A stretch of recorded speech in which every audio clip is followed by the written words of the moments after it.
spoken, with no strings tying you to me. I'm happy in your company with no emotion, 'cause my love deserves to be free. I never wanna look at a house in the garden, I never wanna lock you down. I know you're not mine, it's just my turn, but we can still have fun for now.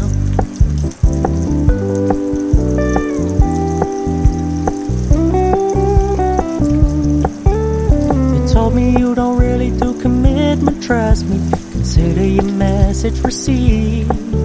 When you said you couldn't take us too seriously, I must admit I was relieved.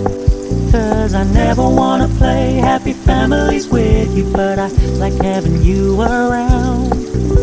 I'm fully aware this is a flash in the pan, but we can still have fun for now.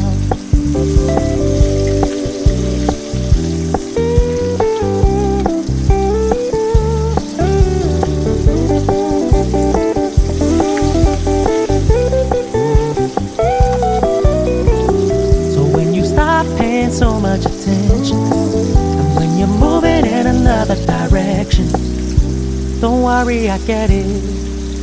I meant what I said when I said it, lady. I never wanna look at a house in the garden, I never wanna lock you down. I know you're not mine, it's just my turn, but we can still have fun for now. No, I never wanna play happy families with you, but I like having you around. I'm fully aware this is a flash in the pan, but we can still have fun for now. Yeah, we can still have fun for now. Oh, we can still have fun for now.